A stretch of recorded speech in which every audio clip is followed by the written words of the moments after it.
Olá, seja muito bem-vindo ao nosso culto de hoje. Eu sou o pastor Arthur Benevenuti, pastor da Igreja Evangélica Luterana do Brasil, aqui em Sorriso, Mato Grosso, da Congregação Bom Jesus, que está promovendo e divulgando esse culto. Seja muito bem-vindo, pegue a sua Bíblia e acompanhe o culto de hoje conosco.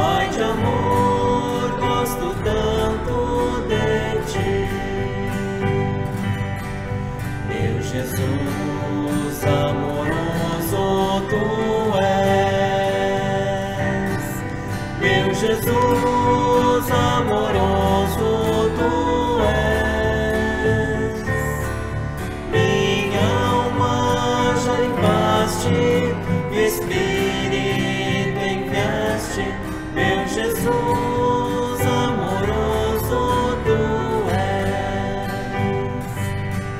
Santo Espírito Consolador, Santo Espírito Consolador, tu nos santificas e em nós sempre habitas, Santo Espírito Consolador.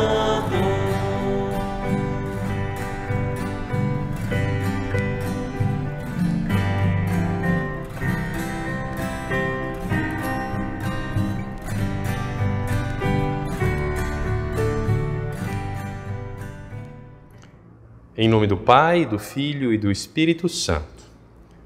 Amado Pai Celestial, nos colocamos diante de Ti, confessando que somos pecadores, que merecemos a condenação, mas que buscamos em Ti o perdão, especialmente lembrando da obra de Cristo e confiando na promessa da Tua Palavra de que a obra de Cristo perdoa os nossos pecados e nos salva.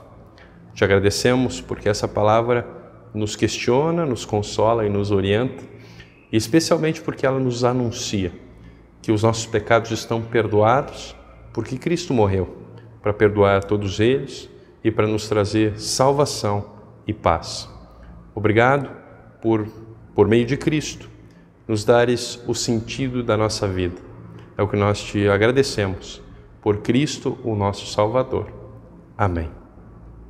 Lemos o Salmo 119, do versículo 9 até o versículo 16.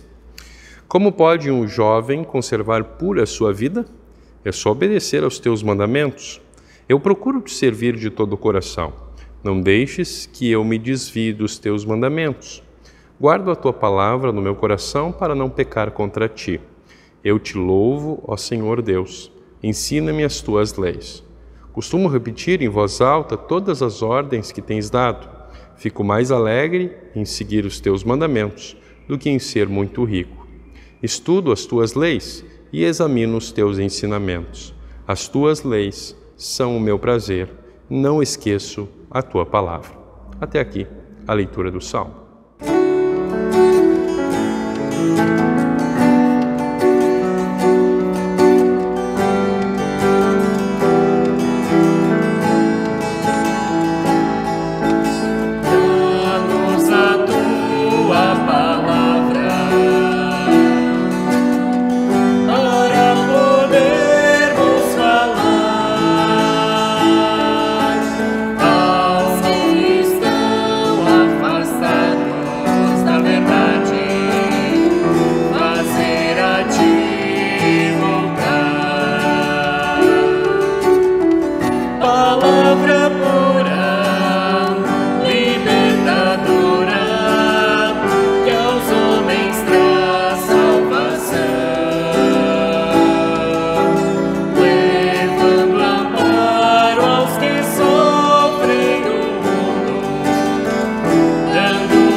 abandonado, necessitado, ao teu caminho levar e lhe falar que teu filho enviaste ao mundo inteiro salvar.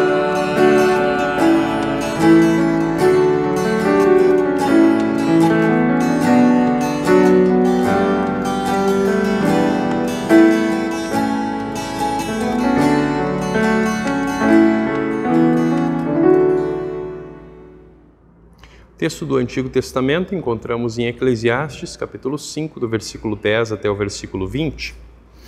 Quem ama o dinheiro nunca ficará satisfeito. Quem tem a ambição de ficar rico nunca terá tudo o que quer. Isso também é ilusão.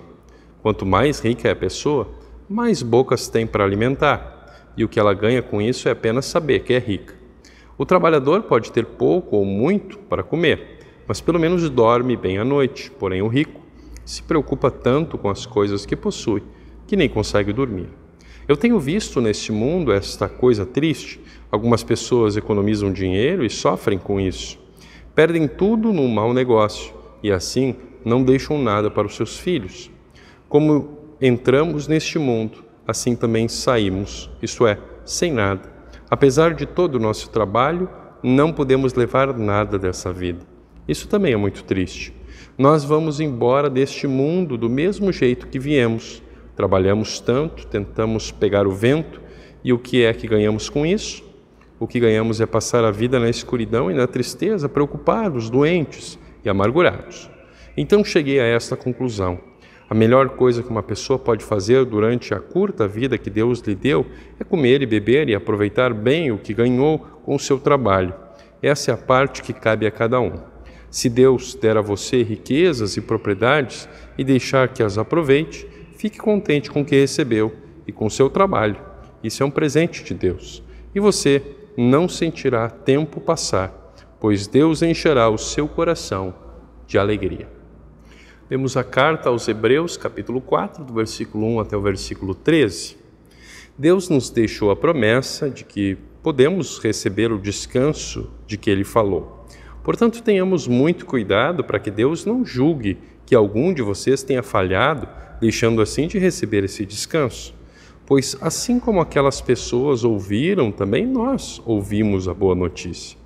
Elas ouviram a mensagem, porém ela não lhes fez nenhum bem, porque quando a ouviram, não a receberam com fé. Portanto, nós, os que cremos, recebemos o descanso prometido por Deus, como Ele mesmo disse. Eu fiquei irado e fiz este juramento. Eles nunca entrarão na terra prometida, onde eu lhes teria dado descanso. Ele disse isso, embora o seu trabalho já tivesse terminado desde o tempo em que havia criado o mundo. Pois a respeito do sétimo dia está escrito o seguinte, em alguma parte das Escrituras Sagradas: no sétimo dia Deus descansou de todo o trabalho que ele havia feito. E o mesmo assunto é repetido. Eles nunca entrarão na terra prometida, onde eu lhes teria dado descanso. Aqueles que foram os primeiros a ouvir a boa notícia não tiveram fé e por isso não receberam esse descanso. Portanto, há outros que vão recebê-lo. A prova disso é que Deus marca outro dia chamado hoje.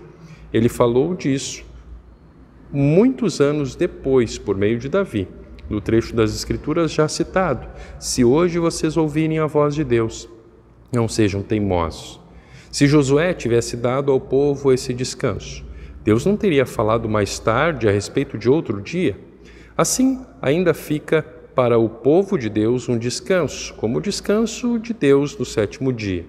Porque quem receber o descanso que Deus prometeu, vai descansar de todos os seus trabalhos, assim como Deus descansou dos trabalhos dele. Portanto, façamos tudo para receber este descanso. E assim, nenhum de nós deixará de recebê-lo, como aconteceu com aquelas pessoas por terem se revoltado. Pois a palavra de Deus é viva e poderosa e corta mais do que qualquer espada afiada dos dois lados. Ela vai até o lugar mais fundo da alma e do espírito, vai até o íntimo das pessoas e julga os desejos e pensamentos do coração delas. Não há nada que se possa esconder de Deus. Em toda a criação, tudo está descoberto e aberto diante dos seus olhos, e é a Ele que todos nós teremos de prestar contas. O evangelho de hoje é de Marcos capítulo 10, do versículo 23 até o versículo 31. Jesus então olhou para os seus discípulos que estavam em volta dele e disse: como é difícil os ricos entrarem no reino de Deus. Quando ouviram isso, os discípulos ficaram espantados, mas Jesus continuou: meus filhos, como é difícil entrar no reino de Deus.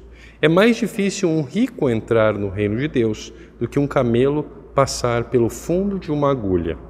Quando ouviram isso, os discípulos ficaram espantadíssimos e perguntavam uns aos outros: então quem é que pode se salvar? Jesus olhou para eles e disse: para os seres humanos isso não é possível, mas para Deus é, pois para Deus tudo é possível.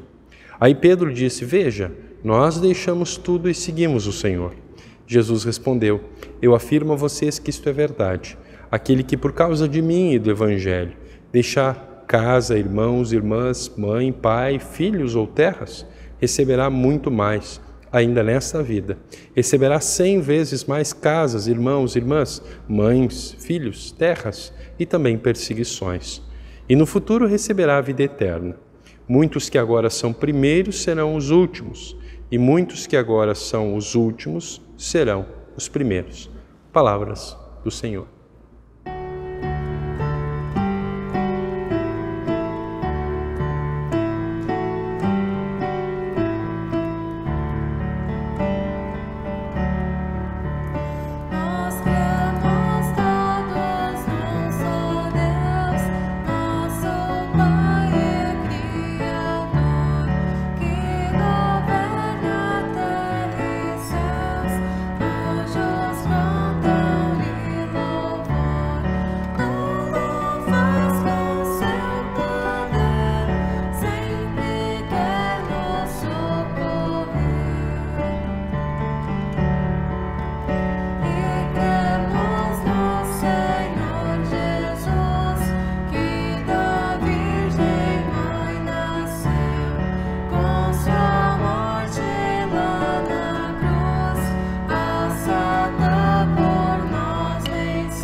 O evangelho de hoje inicia com Jesus conversando com os discípulos depois do jovem rico ter ido embora.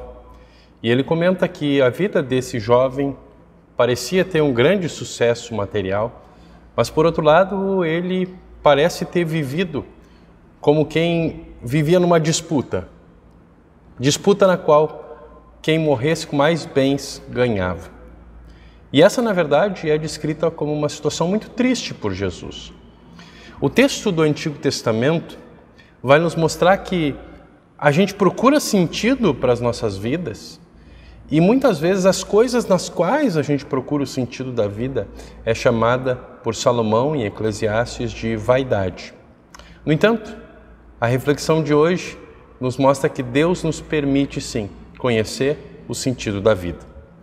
E o texto bíblico começa falando que o sentido da vida não está nos tesouros terrenos que nós podemos conquistar.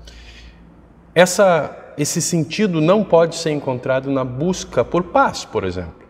Claro que existem exceções, mas a maior parte de nós não quer viver em conflitos. Pelo contrário, nós queremos uma vida de paz e de serenidade e por isso a gente busca a paz com nós mesmos e a paz entre nós e as outras pessoas. A nossa cultura é uma cultura que supervaloriza o sucesso material como se fosse justamente o caminho para alcançar a paz. Como se você tivesse coisas suficientes, vocês então vão estar se poupando de conflitos internos e externos. Mas uma cultura materialista se prova errada. É só ver o que acontece com tantas famílias que de repente têm tanto dinheiro, mas lhes falta rumo na vida. A palavra de Deus também nos diz que o dinheiro também não pode comprar a paz com os outros. Talvez possa até aumentar o conflito. O autor aos Eclesiastes nos diz no versículo 11 do capítulo 5, quanto mais rica é a pessoa, mais bocas tem para alimentar. E o que ela ganha com isso é apenas saber que é rica.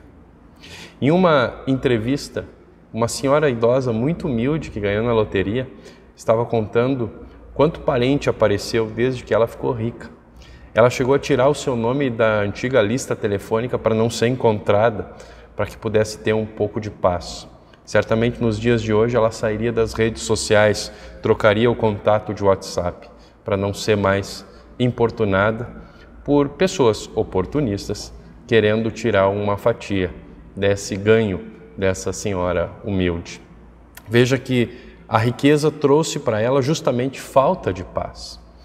E o dinheiro também não pode comprar a paz interior. O autor aos Eclesiastes, no versículo 11, na segunda parte dele, nos avisa: o rico se preocupa tanto com as coisas que possui que nem consegue dormir. Pode ser que as riquezas tragam o contrário de paz interior, tragam conflito interior. Quando os bens deste mundo forem as coisas mais importantes na vida de alguém, essas coisas só podem trazer inquietação, preocupação e noites sem dormir.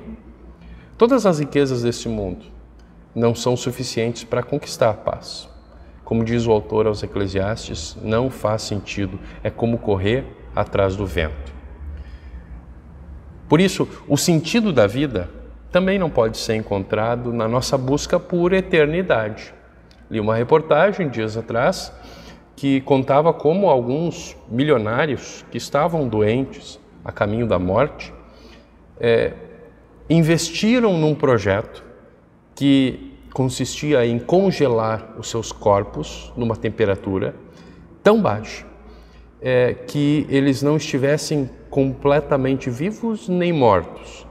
Mas a ideia é que quando a ciência encontrasse a cura para a sua doença, então eles fossem descongelados e curados, para que pudessem viver eternamente. As pessoas tentam se eternizar de diversas formas. Às vezes isso acontece por meio de construções, por meio de monumentos. Às vezes acontece por meio de exemplos, as pessoas que querem deixar bons exemplos, às vezes até na igreja. O problema é que mesmo estas construções, monumentos, não duram para sempre. Bons exemplos não duram para sempre. Serão esquecidos, uma hora ou outra. Lembra do que aconteceu com José? O livro de Gênesis termina dizendo que enquanto José foi lembrado, os israelitas foram respeitados no Egito, foram muito bem tratados. E o início do livro de Êxodo diz que os israelitas viveram muito bem no Egito, até que houve uma dinastia e um faraó que não conhecia José, que não se lembrava de José. José desapareceu, a história de José desapareceu do Egito. Assim também, pessoas que querem se eternizar desaparecerão. O dinheiro também não pode comprar nada eterno, não faz sentido, é como correr atrás do vento, diz Eclesiastes. Que tal deixar um legado para as próximas gerações? Eclesiastes nos lembra do que Salomão viu. Ele diz que tem gente que perde tudo num mau negócio e assim não deixa nada para os seus filhos. Também não faz sentido, diz Salomão. Você não vai poder levar nada quando você for desse mundo. Vocês já viram engate de reboque em carro de funerária? Por isso, Salomão nos diz em Eclesiastes, versículo 15 do capítulo 5, como entramos nesse mundo, assim também saímos. Isso é, sem nada. Apesar de todo o nosso trabalho, nós não podemos levar nada dessa vida. Nem mesmo todas as riquezas do mundo podem comprar a eternidade. Não faz sentido. É como correr atrás do vento. O sentido da vida também não pode ser encontrado na nossa busca por possessões terrenas. Lembra que quem ama o dinheiro nunca ficará satisfeito. Quem tem a ambição de ficar rico nunca terá tudo o que quer. Isso também é ilusão, diz Salomão no versículo 10. E a palavra-chave aqui é o amor. Veja que ele não está falando apenas de uma afeição ou de uma emoção ao dinheiro, mas como uma devoção que reflete o amor de Deus por nós. O Paulo vai falar a Timóteo algo muito parecido. O dinheiro, aliás, o amor ao dinheiro é a raiz de todos os males. Não é o dinheiro que é a raiz de todos os males, porque Deus não nos dá bênçãos materiais para que nós as amemos, mas para que nós as usemos em benefício de quem a gente ama. O que quer que uma pessoa ame e confie, isso é o Deus dela. Lembra do primeiro mandamento? Não terás outros deuses diante de mim. Lembra da explicação de Lutero, do Catecismo? Devemos temer e amar a Deus e confiar nele acima de todas as coisas. E esse é o ponto principal do problema na busca pelo sentido da vida.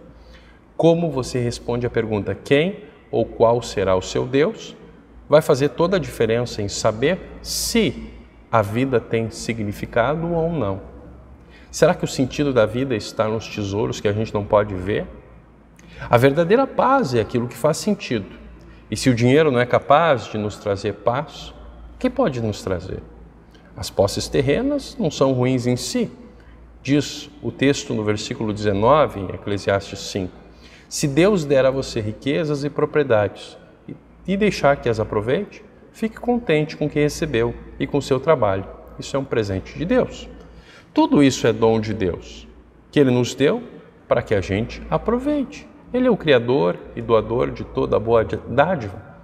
Estar em paz com Deus agora só é possível se você sabe que Deus está em paz com você. E esse é o grande dom. As palavras de Cristo, que a paz esteja com você. Não aquilo que o mundo considera paz, mas paz com Deus. E isso não tem preço. Isso não pode ser comprado por ouro ou prata, mas precisou ser comprado por algo muito mais precioso, o sangue de Cristo. Por isso, as coisas eternas são aquilo que faz sentido, não são correr atrás do vento. Por isso, uma vida vivida na paz de Deus não pode ser e não será possível enquanto estiver amarrada a coisas que perecem, enquanto depender dessas coisas. Você tem uma alma eterna e essa alma está vinculada ao Deus eterno. Lá no batismo, Deus uniu você à pessoa e à obra de Jesus. E por isso a vida dele aqui nesse mundo não foi vivida na riqueza. Ele nasceu em um estábulo e as coisas que ele possuía, que eram as roupas do corpo, foram divididas entre os soldados que o crucificaram. A sua vida não teve nenhum tipo de vantagem egoísta, mas foi apenas doação sacrificial de si mesmo ao mais necessitado, ao sofredor e ao aflito. Por isso, no batismo, você foi ligado a Cristo e a justiça dele substituiu a sua injustiça. O derramamento do sangue inocente dele liberta você e a mim e a todo mundo da condenação. Até o seu corpo foi sepultado num túmulo que não era dele, mas essa tumba não poderia mantê-lo lá para sempre. Ele é o Senhor da vida. Na manhã do domingo, as palavras dos anjos mudaram tudo, para você e para mim. Ele não está aqui. Ele ressuscitou. E ele que ressuscitou intercede por nós, junto ao Pai. Essa história se tornou a sua história, a vitória e a vida, por meio das águas do batismo. E então, qual é o sentido da vida? Certamente não está nas nossas posses. Aquilo que a gente tenha, quer seja pouco, quer seja muito. Esse sentido só pode ser encontrado naquilo que nos traz paz e eternidade. Conhecer a Deus como nosso Pai Celeste, que nos abraça através de Cristo, que se manifesta pelo Espírito Santo, por meio da sua palavra, no batismo e na Santa Ceia. O Deus que criou e salvou você não espera que você descubra o sentido da vida procurando por Ele. Não. O amor dele por ti é tão grande que é Ele quem procura por você e é Ele quem te encontra. Por isso, não importa quem você é, não importa o quão confusos sejam as tuas prioridades, o quanto você confia nas suas posses ou o quanto você substitui por Deus Deus por objetos do teu amor, Ele vem a ti hoje, agora. Desde o batismo, Ele diz a você as palavras mais doces que um ser humano pecador pode ouvir. Os teus pecados estão perdoados. Ele fortalece a tua fé por meio do seu corpo e sangue na Santa Ceia. E então, qual é o sentido da vida? Certamente não está nas riquezas que nós podemos comprar nesse mundo. Está em conhecer a Deus, conhecer a sua bondade e a sua graça. Graça que mantém você e a cada um de nós, a cada dia, e enche você de paz, de esperança, de alegria que duram para sempre. Mesmo aqui nesse mundo, quer você tenha pouco, quer você tenha muito, você tem aquilo que importa. Deus te abraçou por meio do seu Filho e isso dá sentido para tudo. Longe de Deus, tudo se torna sem sentido, mas com Ele, e nele, por meio dele, todas as coisas ganham sentido e propósito. Que Deus abençoe essas palavras no coração de vocês. Queridos irmãos, normalmente nesse momento do culto nós cantamos um hino e aqueles que se prepararam para ofertar também ofertam. Estamos no culto online e por isso queremos aproveitar essa oportunidade para que nós possamos refletir sobre a vida de oferta do cristão, sobre aquilo que Deus espera. Deus é o doador de todas as coisas. Deus nos deu a nossa vida, Deus nos deu o nosso corpo. O que a gente faz com a nossa vida? O que a gente faz com o nosso corpo? Deus quer que nós cuidemos de tudo aquilo que Ele deu para a gente da maneira mais sábia possível, com o maior cuidado possível, da forma mais responsável possível. Por isso vamos usar a nossa vida, vamos usar o nosso corpo, vamos usar as bênçãos materiais que Deus nos deu, para benefício próprio, mas também para benefício do próximo, especialmente para a salvação do nosso próximo. Que Deus abençoe essa reflexão na tua vida.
Amado Pai Celestial, o Senhor sempre provê todas as coisas necessárias para o sustento das nossas vidas.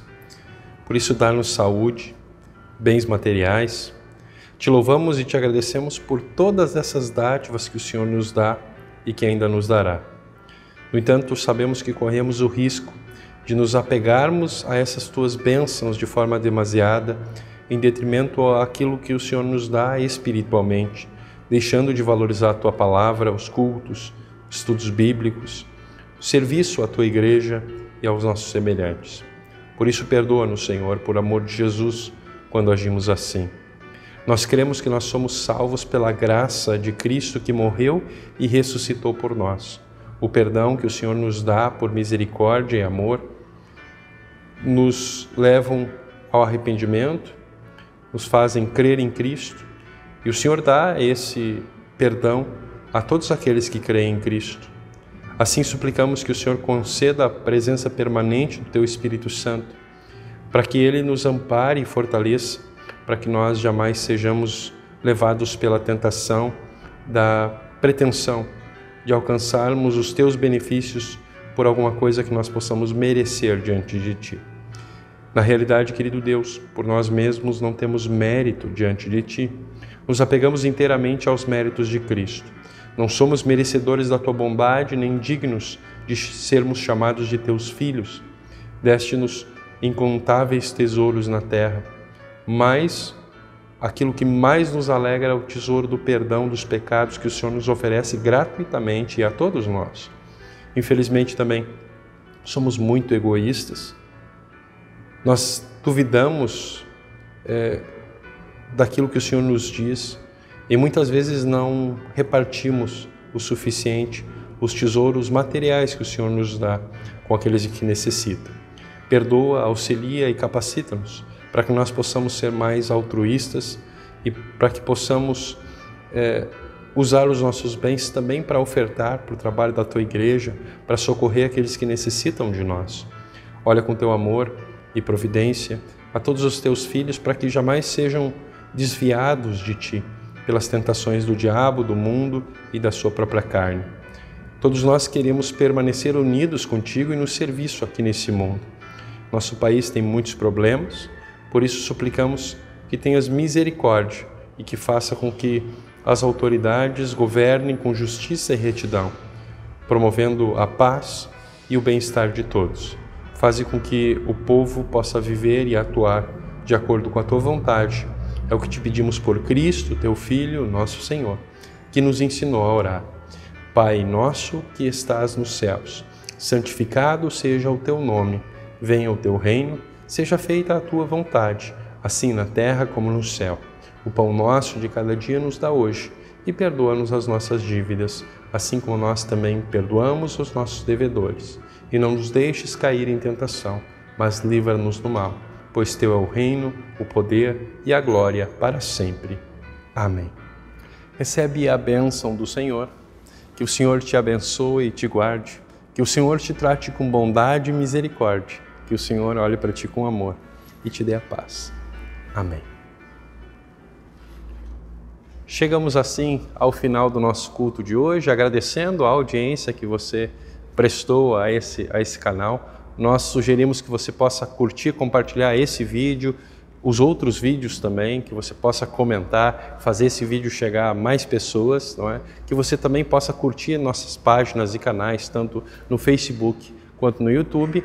Agradecemos então a sua audiência, agradecemos a todos aqueles que trabalharam também na produção desse material. Até a próxima, vá compartilhando e aproveitando os nossos outros vídeos aqui na página. Grande abraço e até a próxima.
sim.